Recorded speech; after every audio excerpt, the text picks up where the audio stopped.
तो चलिए दोस्तों, पिवट टेबल के बाद पिवट चार्ट की बारी है और पिवट चार्ट को ज़रा डिटेल में समझ लेते हैं। एक्सेल के अंदर डेटा वही लेते हैं लेकिन काम अलग करने वाले पिवट चार्ट बनाने वाले हैं। चार्ट की ज़रूरत क्यों पड़ती है वो भी आपको पता चलेगा। देखिए, डैशबोर्ड बनाने के लिए पिवट टेबल चार्ट इन सब की ज़रूरत है ही है बेसिकली। तो पहले कंट्रोल ए कर लो, कंट्रोल ए सिलेक्ट ऑल हो जाता है। कीबोर्ड पे मैं प्रेस करूँगा अल्ट एन वी से आएगा पिवट टेबल का डायलॉग बॉक्स।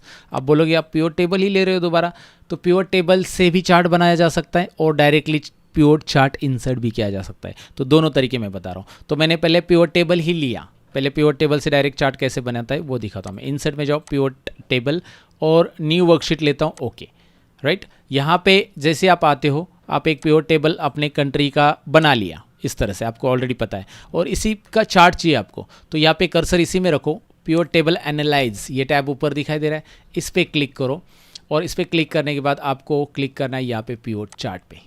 चार्ट पे क्लिक करते ही डायलॉग बॉक्स आ रहा है, वो पूछ रहा है कि आपको किस प्रकार का चार्ट चाहिए, राइट। आपको कॉलम वाला चाहिए, लाइन वाला चाहिए, पाए वाला चाहिए, बार वाला चाहिए, सब यहाँ पे अलग अलग चार्ट यहाँ पे दिए हैं।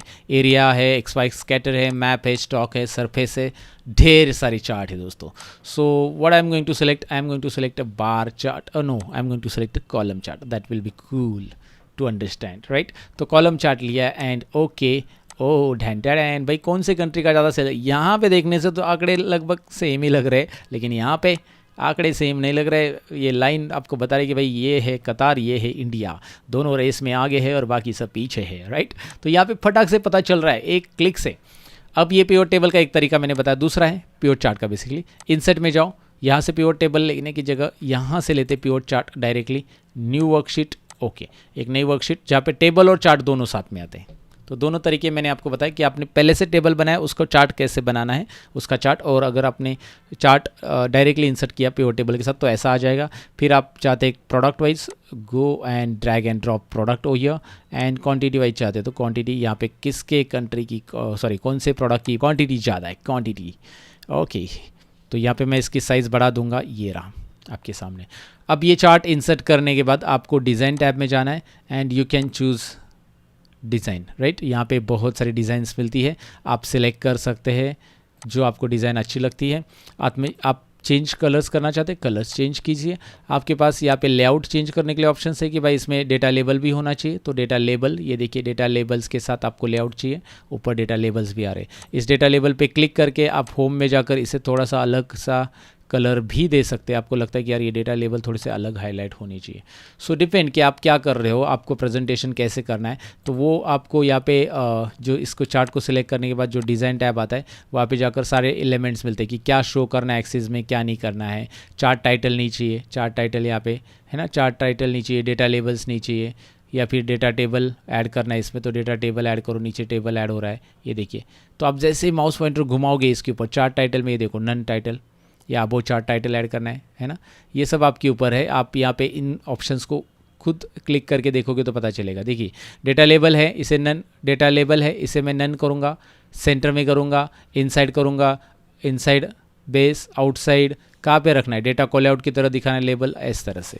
तो यहाँ पे ढेर सारे ऑप्शंस है, वो आपको फॉर्मेटिंग में देखने पड़ेंगे कि भाई कलर्स कैसे हम चेंज कर सकते हैं, कैसे इसको अलग तरीके से रिप्रेजेंट कर सकते हैं। तो यहाँ पे तो मैंने एक ही कॉलम ऐड कर दिया, अगर आपने कंट्री को भी ऐड कर दिया तो आपको ये इस तरह से मिलेगा। ओ काफ़ी कुछ मिल रहा है यहाँ पे, राइट। कंट्री के साथ मिल रहा है ना बेसिकली, कंट्री और ये दोनों भी आ रहा है। डेटा लेबल्स को फिर इसे इधर से गायब करना पड़ेगा। सो डेटा लेबल्स को यहाँ से आप बेसिकली गायब कर दो, डेटा लेबल्स नन, तो ये ठीक ठाक दिखाई देगा, नहीं तो खिचड़ी हो जाएगी पूरी। तो फिलहाल मैं अनडू कर देता हूँ, ये ठीक ठाक चार्ट है।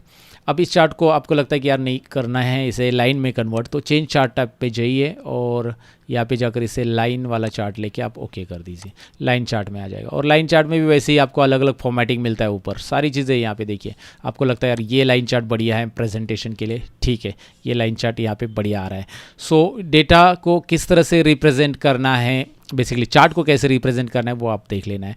यहाँ पे स्विच रोज एंड कॉलम है, आप ये स्विच करोगे तो ये इस तरह से स्विच हो जाएगा, लेकिन ये स्विच रोज और कॉलम इसके लिए अच्छा रहेगा। देख कंट्री यहाँ पे ड्रैग एंड ड्रॉप किया आपने, स्विच रोज एंड कॉलम करोगे तो ये तभी ठीक लगेगा, राइट। यहाँ पे मतलब आपको ये दिखा दे रहा है बांग्लादेश इंडिया यहाँ पे आ रहा है, अभी देखोगे बांग्लादेश इंडिया यहाँ पे आ रहा है, ये ऊपर टैप पिवट टेबल में दिखाई देता है, ये देखिए ना, राइट। तो ये switch and rows and columns तब काम आता है, फिलहाल उसकी ज़रूरत नहीं। ये चार्ट से रिलेटेड जो कंटेंट है वो आपको यहाँ पे इस तरह से दिखाई दे रहे हैं। मैं आपको आइडिया दे रहा हूँ कि भाई ये क्या क्या कर सकते हैं यहाँ से। आपको लगता है कि यार ये चार्ट को नई शीट पे मूव करना है, तो मूव शीट, कौन सी शीट में डालना चाहते हैं वो न्यू शीट में, ओके, चार्ट 1 नाम की नई शीट आ जाएगी। या फिर जिसमें हमारे पास डेटा है उसी में डालना है, तो यहाँ पे वो वाली शीट सेलेक्ट करके आप ओके कर सकते हैं। तो चार्ट को मूव भी किया जा सकता है। तो ओवरऑल आपको आइडिया आ चुका है कि चार्ट इंसर्ट कैसे करना है, चार्ट को प्रेजेंट कैसे करना है, चार्ट आपके पास है तो उसको डिज़ाइन कैसे किया जाता है, ये आपको आइडिया है। एक बात यहाँ पे याद रखनी कि अगर आपने सोर्स डेटा में, this is called source data, याद रखिए ये जो सेल्स डेटा है ये सोर्स डेटा है, और ये जो डेटा है ये रिपोर्ट डेटा है।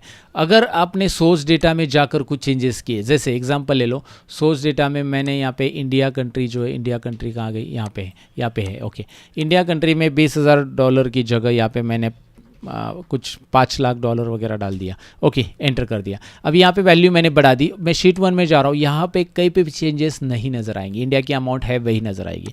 तो चेंजेस होंगे कैसे फिर? प्योर टेबल एनालाइज टूल में जाना है आपको चेंजेस देखने के लिए या चेंजेस करने के लिए। आपको रिफ्रेश ऑल पे क्लिक करना है, रिफ्रेश ऑल। जब भी आप प्योर टेबल इस्तेमाल करते हो, सोर्स डेटा में चेंज करते हो, तो रिफ्रेश ऑल कीजिएगा। ये देखिए, धैन टैन इंडिया यहाँ पे रिफ्रेश हो चुका है। ओहो, इंडिया का देखिए, ओह टॉप में जाके राइट। तो यहाँ पे आप चेंज करो वापिस, कितना था, सपोज अभी एग्जांपल के लिए 2,500 डाल देता हूँ, या $17,000 कुछ था। और यहाँ पे जाकर मैं फिर से क्या करता हूँ, प्योर टेबल में रिफ्रेश, या फिर राइट क्लिक करो, रिफ्रेश, टेबल के ऊपर राइट क्लिक करो, यहाँ पे प्योर टेबल पे रिफ्रेश हो गया। सो इस तरह से ये काम करता है, राइट। आपको ये आइडिया आना चाहिए प्योर टेबल में रिफ्रेश क्या होता है, प्योर चार्ट में बेसिकली चार्ट कैसे इंसर्ट होता है, वो भी मैंने आपको बताया। नेक्स्ट पार्ट में हम देखते हैं इससे रिलेटेड और सेटिंग। प्योर टेबल अभी ख़त्म नहीं हुआ है, हमारे पास और भी ऑप्शन है प्योर टेबल के, स्लाइसर है, टाइमलाइन है, वो सारे ऑप्शन सीखने हैं दोस्तों। So thank you very much for watching this part. Bye bye guys.